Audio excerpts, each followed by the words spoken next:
નમસ્કાર, આપ જોઈ રહ્યા છો નેશન પ્લસ ન્યૂઝ. હું છું આપની સાથે હિરલ પંડ્યા. નર્મદા જિલ્લામાં ચોમાસાની જમાવટ થતા જ પ્રકૃતિ સોળે કળાએ ખીલી ઉઠી છે. પ્રકૃતિના મનોહર વાતાવરણ વચ્ચે નર્મદાના જાણીતા પ્રકૃતિધામ માંકડ આંબા ખાતે નર્મદા સાહિત્ય સંગમ દ્વારા એક અદ્ભુત વર્ષા કવિ સંમેલનનું આયોજન કરવામાં આવ્યું હતું. ચોમાસાની ઋતુમાં જ્યારે નર્મદાની ધરતી લીલીછમ ચાદર ઓઢીને બેઠી છે, ત્યારે માંકડ આંબા પ્રકૃતિધામ ખાતે કવિતાનો રસથાળ પીરસવામાં આવ્યો હતો. નર્મદા સાહિત્ય સંગમના પ્રમુખ દીપક જગતાપ અને લોક સહયોગ ટ્રસ્ટના ટ્રસ્ટીઓ તેમજ અગ્રણી કવિઓની ગરિમામય ઉપસ્થિતિમાં વર્ષા કવિ સંમેલન યોજાયું હતું.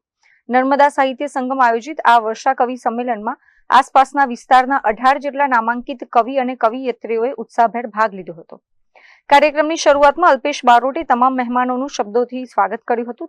ત્યારબાદ નર્મદા સાહિત્ય સંગમના પ્રમુખ દીપક જગતાપ દ્વારા લિખિત મનનું ચોમાસું લલિત નિબંધની ભાવવાહી પ્રસ્તુતિ કરવામાં આવી હતી, જેની શ્રેતાએ ભરપૂર દાદ આપી હતી. આ સાહિત્યિક સંમેલન માત્ર કવિતાઓ પૂરતું જ સીમિત ન રહ્યું, પરંતુ અહીં જ્ઞાન અને શિક્ષણનું પણ સન્માન કરવામાં આવ્યું હતું.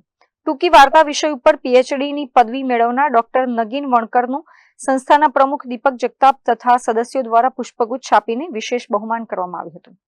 આજે અમારી સંસ્થામાં એટલે કે લોકસેવક ટ્રસ્ટ માંકડામાં કવિ સંમેલન યોજાયું હતું, જેમાં રાજપીપળા અને આસપાસથી 20થી વધારે કવિઓ પણ ઉપસ્થિત રહ્યા હતા. અમારી સંસ્થામાં પહેલી જ વખત કવિ સંમેલનનું આયોજન થયું. અમારા છાત્રાલયના બાળકોને ખૂબ જ રસ પડ્યો. સૌએ ખૂબ આનંદથી કાર્યક્રમનો માણ્યો. આવેલા કવિઓએ પણ પોતે ખૂબ જ સરસ રજૂઆત કરી હતી.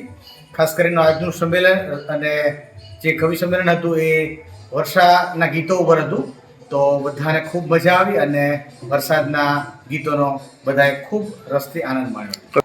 એમના ખાસ કરીને નર્મદા સાહિત્ય સંગમ દ્વારા જે આયોજન થયું હતું એ ખૂબ જ સુંદર આયોજન હતું, જેનાથી અમારા બાળકોને અને ઉપસ્થિત સૌને વર્ષા ગીતોનો આનંદ મળ્યો હતો.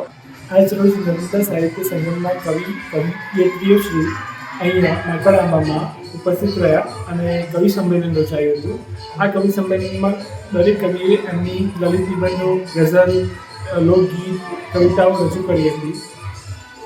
સમગ્ર વિસ્તાર ખૂબ જ વરસાદમય, આનંદમય હતો અને વિદ્યાર્થીઓ સાથે મળીને દરેકે ખૂબ જ આનંદ અનુભવ્યું. આજનો વિષય હતો વર્ષા કવિ સંમેલન, જેમાં દીપકભાઈ જગતાપે વર્ષા મનના ચોમાસા ઉપર ખૂબ જ ઉમદા લલિત નિબંધ વ્યક્ત કર્યો. દરેક વિદ્યાર્થીઓ તેમજ ઉપસ્થિત કવિ અને કવિઓને ખૂબ જ આનંદ અને મજા માણી. Deepak Jagtap, nation plus news, Narmada. સમાચારોના સતત અપડેટ મેળવવા માટે અમારી નેશન પ્લસ ન્યૂઝની યુટ્યુબ ચેનલને સબસ્ક્રાઇબ કરો, બેલ આઇકન દબાવો અને જોડાયેલા રહો ફેસબુક, ઇન્સ્ટાગ્રામ અને ટ્વિટર પર.